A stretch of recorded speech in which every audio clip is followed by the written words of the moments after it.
je vais commencer en l'absence de la slide.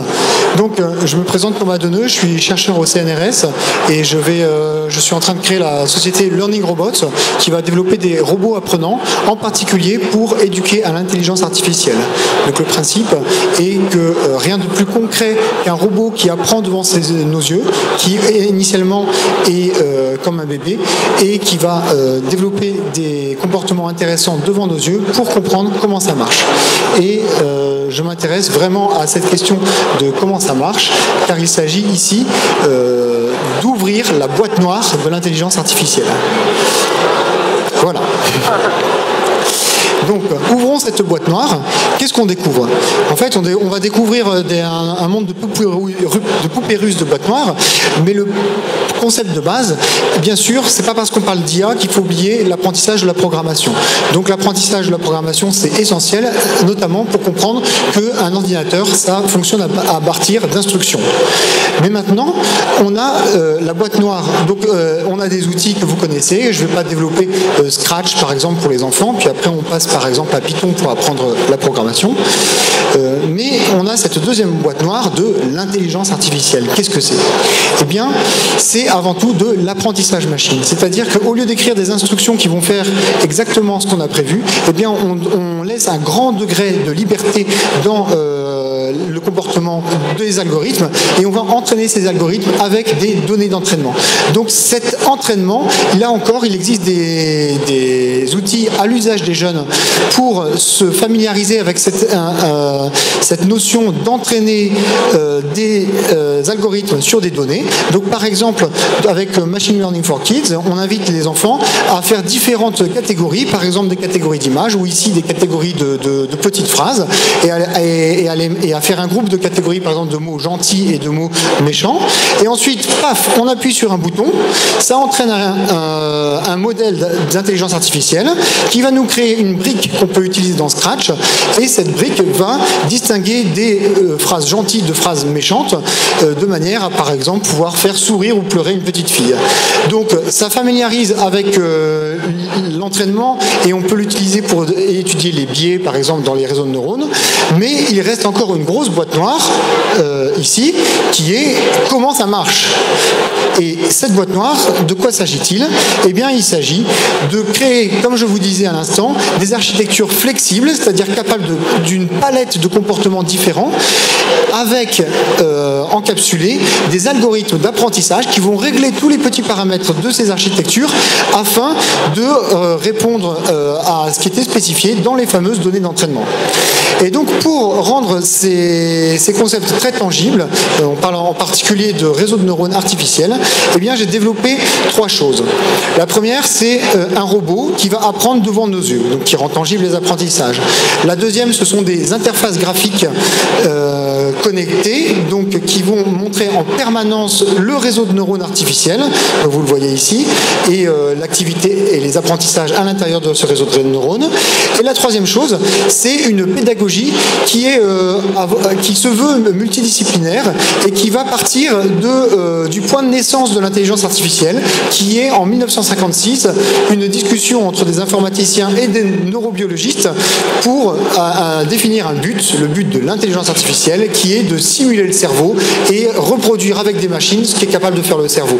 Et donc c'est pour ça que je commence toujours mes présentations avec cette petite animation de neurones à l'intérieur du cortex olfactif d'une souris qui, quand la souris reçoit des odeurs au fond de son museau, eh bien ces neurones produisent des décharges électriques. Ces décharges électriques ah oui, on m'a dit de coller le micro, mais maintenant c'est trop fort. Ces décharges électriques se transmettent de neurone en neurone jusqu'à atteindre les neurones du cortex moteur qui, eux, vont envoyer des commandes aux muscles afin de générer une action de réponse aux stimuli. Donc, dans le cerveau, les neurones transforment les entrées sensorielles en action. Et bien, de la même manière, le robot AlphaI a lui aussi un cerveau qui apprend. Alors, bien sûr, en 10 minutes, j'ai pas le temps de rentrer dans les détails, mais ce cerveau a comme les différents organes de la souris des entrées sensorielles, des capteurs, des neurones intermédiaires, donc tous les petits carrés noirs ce sont des neurones, et tout ça connecte in fine à des neurones d'action qui vont commander des actions. Et l'apprentissage va consister à optimiser un score, et le score pour apprendre à un robot à aller tout droit à l'intérieur d'une arène mais à tourner quand il y a des obstacles, ça va être sa vitesse en avant. Donc ici vous avez un exemple de réseau de neurones beaucoup plus simple avec juste 2 neurones d'entrée et 5 neurones de sortie, et vous allez voir quand je démarre la vidéo, le robot démarre et commence par un comportement qui n'est pas bon, qui lui donne 0 point de score, mais très vite les connexions à l'intérieur du réseau de neurones évoluent afin de privilégier les connexions qui donnent du score. Donc par exemple là le robot commence par tourner à gauche, et puis petit à petit, il va découvrir par essai et erreur la ligne droite. Et donc vous voyez de temps en temps apparaître des flèches bleues, c'est quand le robot exerce sa curiosité, au lieu de toujours rester sur l'action qu'il sait être la meilleure, enfin et qu'il croit être la meilleure, à savoir tourner à gauche, et bien il en essaye d'autres et ça lui a permis de découvrir que la ligne droite est encore mieux que la ligne gauche. Donc vous imaginez que dans cette approche pluridisciplinaire, eh bien on peut parler aux enfants de plein d'autres choses, y compris leurs propres apprentissages. Il est important d'avoir un certain degré de curiosité, par exemple, pour essayer de nouvelles manières de faire qui éventuellement se révéleront meilleures que celles qu'on croit déjà être les meilleures. Donc là, vous voyez le robot en train d'apprendre à ce qu'il doit faire lorsqu'il est bloqué. Allez, on lui donne encore quelques secondes, mais là, à force d'essayer, il va bientôt découvrir que le mieux quand il est bloqué, c'est de se retourner.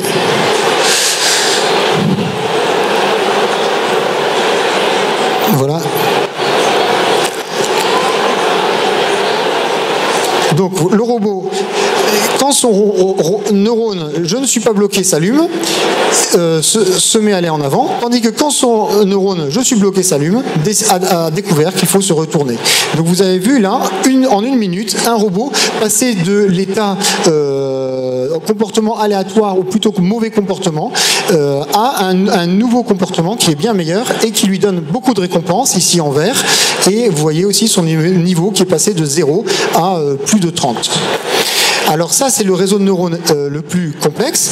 Et après, il y a tout un programme où on va introduire des éléments de complexité, notamment des neurones intermédiaires, une mémoire d'expérience, le capteur de la caméra, pour obtenir ce que vous avez devant vos yeux, à savoir le même robot qui, cette fois-ci, utilise sa caméra pour appréhender à l'avance les obstacles et donc se retourner avant même les obstacles. Et donc cet apprentissage, il est acquis en 10 minutes. Donc on peut arriver avec cette arène, la monter dans la salle de classe et avoir le robot qui va apprendre.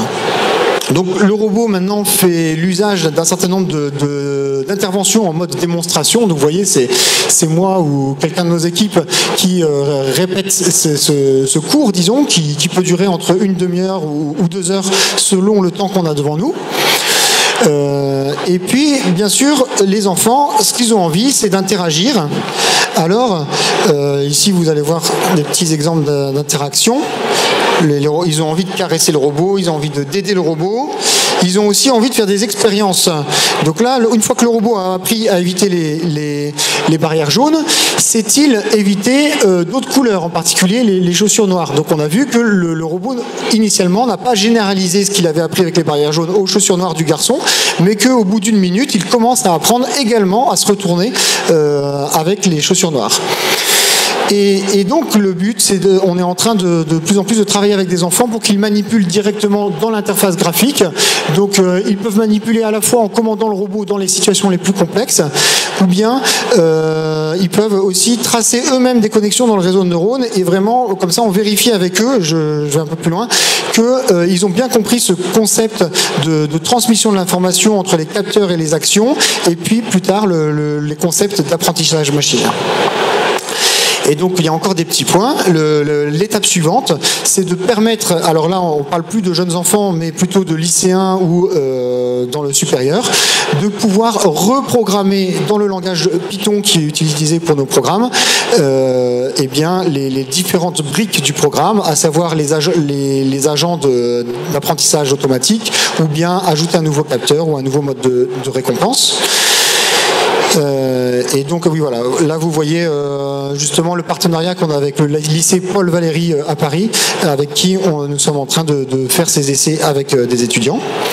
Et donc pour conclure, voilà, je vous ai présenté AlphaI, le robot apprenant, donc une solution pour l'éducation à l'intelligence artificielle qui va se focaliser notamment sur les réseaux de neurones. Donc vous avez évidemment notre site internet et notre contact. Je voudrais juste relire avec nous nos propositions de valeur. Donc pour un âge correspondant à l'élémentaire, on va se focaliser sur la capacité d'une machine à apprendre, expliquer que ce n'est pas de la magie, mais que ça s'appuie sur des programmes, et puis aussi montrer un certain nombre de miroirs sur les propres apprentissages de l'élève, que ce soit la curiosité, la mémorisation, même le sommeil, le fait de continuer d'apprendre en l'absence d'être dans l'action. Et puis pour le lycée, un certain nombre de points qui vont rejoindre les programmes autour de l'informatique embarquée, les objets connectés, les capteurs actionneurs, avec bien sûr cette nouveauté de la manipulation concrète de l'intelligence artificielle, où on va jusque dans les détails algorithmiques d'optimisation et de réseaux de neurones, tout ça en permettant également de la reprogrammation Python, et dans une approche multidisciplinaire, tournée vers la biologie, mais pas que, également les sciences humaines. Moi, ce que je vais essayer de faire, c'est de faire des ateliers aussi avec un professeur de philosophie, avec qui on pourra parler des questions homme, machine, animal, etc. Merci. Merci beaucoup. Je pique le micro, comme ça c'est le meilleur moyen d'arrêter. Merci beaucoup pour cette présentation. J'aimerais bien voir si l'opinion de la salle a un petit peu changé. Est-ce que vous pensez qu'il faut former à l'intelligence artificielle? Ceux qui pensent oui, lèvent la main. Ah ouais, je crois que tu as réussi à convaincre quelques personnes. Merci beaucoup Thomas. Peut-être pendant que Françoise prend sa place, je voudrais passer la parole à Alain Thiet, donc, qui est responsable à la DNE et qui soutient des initiatives comme ClassCode et celle-là. Pourquoi faut-il former à l'intelligence artificielle ? Alors, former à l'intelligence artificielle, ça paraît indispensable d'abord pour acculturer l'ensemble des personnes. Donc, on le fait, on l'a dit sur la programmation. C'est une étape de plus, c'est une brique de plus. C'est aussi pour nous quelque chose d'important parce que soit les Québécois, soit les Finlandais, soit les Anglais sont déjà aussi dans des programmes comme on avait connu, on va dire les choses il y a quelques années de cela.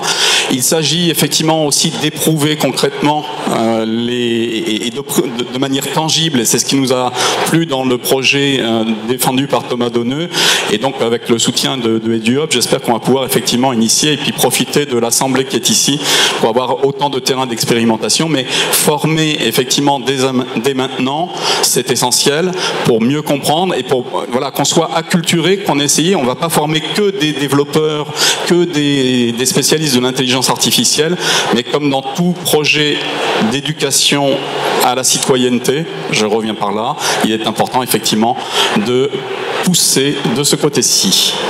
Merci beaucoup Alain. Et donc maintenant, pour pousser un petit peu notre acculturation collective, je vous propose d'écouter François Boucher sur le clustering.